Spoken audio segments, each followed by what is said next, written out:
할렐루야. 오늘도 말씀으로 주님과 동행하고 계신 여러분을 주님의 이름으로 축복합니다. 함께 보실 말씀은 마가복음 12장에서 14장이 되겠습니다. 마가복음 12장은 포도원 농부의 비유로 시작하죠.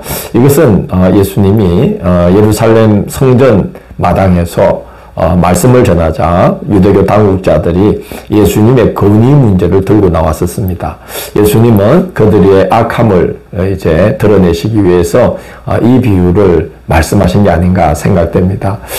세를 내기로 하고 포도원을 맡은 농부들인데 그 농부들이 주제넘게 이제 세를 내지 않을 뿐만 아니라 세를 받으러 주인이 보낸 그 종들 그리고 심지어 아들까지도 죽이고 포도원을 가로채려고 했다는 거죠. 세를 내야만 하는 청지기가 아니라 자기들이 주인인 것처럼 착각하게 되었다는 겁니다. 이 바로 유대교 당국자들이 그와 같은 모습들인데 결국 그들에게는 하나님의 큰 심판이 임하고 하나님의 나라를 맡았던 그 귀한 직분과 사명도 다 빼앗기게 될 것을 예고하는 비유가 되겠습니다. 이어지는 본문은 유대교 당국자들의 우매한 질문에 대해서 주님이 참 지혜롭게 대답하시는 그 모습, 의문현답의 상황이 전개됩니다. 그 바리새인들이 예수님을 책잡기 위해서 가이사에게 세금 바치는 문제를 갖고 질문을 합니다. 근데 예수님은 가이사의 것은 가이사에게, 하나님의 것은 하나님께 바치라. 즉 세상의 책임도 성실히 다하고 하나님께 대한 책임도 성실히 감당하라는 대답으로 그들의 계략을 물리치십니다. 부활에 관해 사두개인들이 질문을 또 합니다. 바리새인은 율법에 헌신해서 이스라엘을 회복시키려고 했던 집단이고 사두개인은 우리의 국회에 해당하는 사내들인 공회의 의원 신분으로 정치를 통해서 이스라엘의 회복을 도모하던 자들입니다. 이들은 부활이 없다고 주장을 했죠. 예수님을 책잡기 위해서 형제가 죽으면 그의 아내를 다른 형제들이 아내로 삼아 대를 잇게 했던 계대 결혼을 예로 들면서 7 형제가 다 그를 아내로 맞았다가 죽으면 부활 때에 그 여인이 누구의 아내가 될 것이냐 하고 묻습니다. 결국 부활이 있다면 그런 혼란이 생긴다는 걸 이제 말함으로써 부활이 없다고 주장하려고 했던 것이죠. 예수님은 부활 때에는 하늘에 있는 천사와 같아서 그곳에는 다시 결혼하거나 누구의 아내였는지 이런 관계를 따지게 되는 그런 차원의 세계가 아니다. 이렇게 말씀하시고 또 하나님께서 자기를 계시하실 때 나는 아브라함의 하나님이요 이삭의 하나님이요 야곱의 하나님이로다 이렇게 말씀을 하심으로써 각 문장을 현재형으로 말씀하심으로써 당신 안에 지금 아브라함도 이삭도 야곱도 똑같이 당신 안에 살아있다. 당신과 함께 있다 하는 뜻으로 말씀을 하셨다는 거죠. 그래서 부활이 없다는 이 주장은 성경도 하나님도 모르기 때문에 그렇게 주장했던 것이다 라고 말씀함으로써 사두개인들의 그 질문이 아주 우매한 질문이라는 것을 이제 말씀하십니다. 그리고 하나님의 나라가 어떤 곳인지를 생각게 되는 그런 말씀도 하시는데요. 예수님이 서기관 한 사람과 더불어 그 계명에 대한 말씀을 나누다가 서기관이 아주 지혜롭게 잘 대답하는 걸 보고 칭찬하시면서 네가 하나님 나라에서 멀지 않도다라고 말씀합니다. 이 말씀은 하나님 나라에 대해서 예수님이 어떻게 생각하시는지를 우리가 볼 수 있는 아주 중요한 말씀이죠.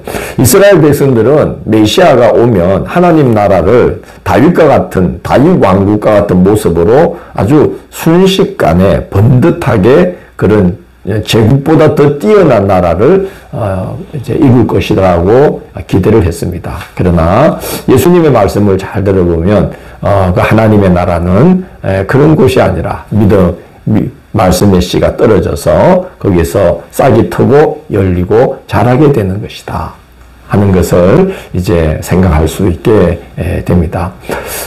예수님은 시편 110편 1절 말씀 주께서 내 주께 이르시되 내가 내 원수를 네 발 아래 둘 때까지 내 우편에 앉았으리라는 이 성경 말씀을 인용하면서 다윗이 그리스도를 주라 하였는데 어찌 그의 자손이 될 수 있겠느냐라고 이렇게 말씀하심으로써 그리스도가 다윗의 자손으로 와서 이스라엘을 다윗 왕국처럼 강성케 할 것이라고 기대했던 그 그리스도에 대한 백성들의 잘못된 기대를 이제 바로 잡으십니다. 그리스도는, 메시아는 이스라엘 백성들이 생각하고 있던 것처럼 다윗의 자손으로 와서 다윗과 같은 그런 왕국을 세우는 그런 존재가 아니다 하는 것을 이제 말씀하고 있는 것이죠. 13장은 제자들이 예루살렘 성전의 화려함과 웅장함에 압도되자 예수께서 이 큰 건물이 돌 위에 돌 하나도 남지 않고 다 무너뜨려지리라 이렇게 말씀하신 후에 임박한 이스라엘의 멸망과 또 앞으로 장차했을 우주적 종말을 예고하시면서 주님의 날, 그 날은 이스라엘이 기대하던 것처럼 이스라엘을 열국의 머리 위에 세우시는 날이 아니라 심판의 날이 될 것이라고 말씀합니다. 아브라함의 후손이라는 그 후광을 영원한 보장으로 믿었던 이스라엘 백성들. 그래서 주님이 올 때에 그들은 그 주님 나라에 가장 전면에 세워질 거라고 그렇게 자부하고 있었던 이스라엘 백성들에게 주님의 날이 그들에게는 끔찍한 심판의 날이 될 것이라는 그 주님의 말씀은 아마 가히 충격적으로 와닿았고 아마 전혀 믿을 수가 없는, 믿고 싶지도 않은 그런 말로 이해되었으리라고 생각을 합니다. 14장은 이제 홀로 십자가를 향해서 걸어가시는 예수님의 그 자취를 우리가 볼 수 있습니다. 한 여인이 옥합을 깨뜨려서 예수님의 머리에 붓습니다. 이 여인은 그것이 예수님의 장례를 기념하는 행위가 될 거라고는 생각지 않았습니다. 단지 최선을 다해서 헌신하고 싶었던 겁니다. 제자들은 화가 났어요. 그걸 팔아서 300데나리온이나 되는 값을 받아서 가난한 자 여러 명을 돕는 게 낫지 왜 그렇게 허비하느냐 하고 비난했습니다. 예수님은 그는 힘을 다해 내 몸에 향유를 부어 내 장례를 준비하였느니라 하면서 그 여인의 그 헌신을 칭찬하십니다. 제자들은 예수님께 그런 헌신을 해본 적이 없거든요. 이 제자들의 몰 이해 속에 예수님은 홀로 십자가를 향해 걸어가십니다.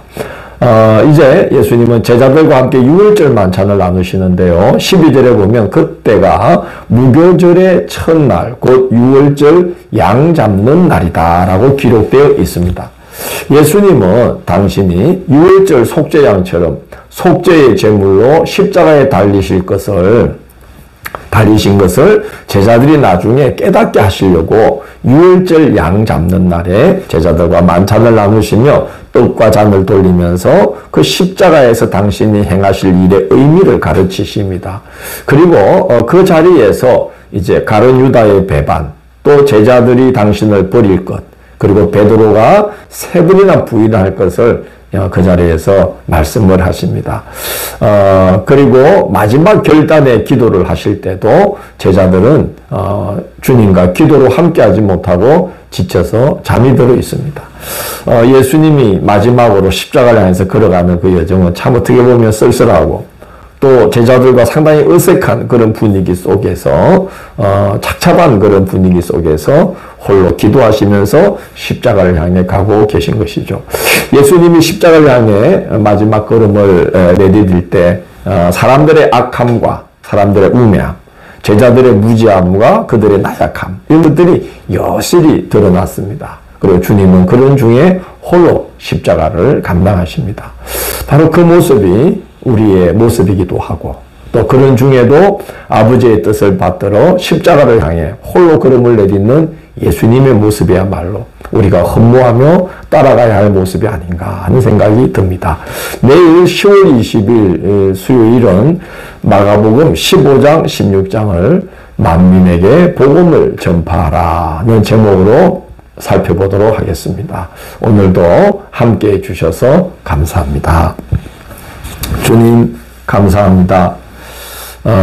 저희들이 정말 부족하고 연약함으로 인하여 주님이 십자가를 향해서 걸어가신 그 귀한 걸음을 우리는 제대로 이해할 수 없으나 이렇게 말씀을 통해서 또 성령을 통해서 우리로 하여금 깨닫게 하고 알게 하시고 그것이 세상 어떤 것보다도 귀한 걸음임을 저희들이 발견할 수 있도록 은혜 베풀어 주셔서 감사합니다. 저희들도 주님의 뒤를 따라 우리의 뜻 내려놓고 주의 뜻 받들면서 날마다 이 믿음의 길을 잘 걸어갈 수 있도록 인도하여 주옵소서. 예수님 이름으로 기도드립니다. 아멘.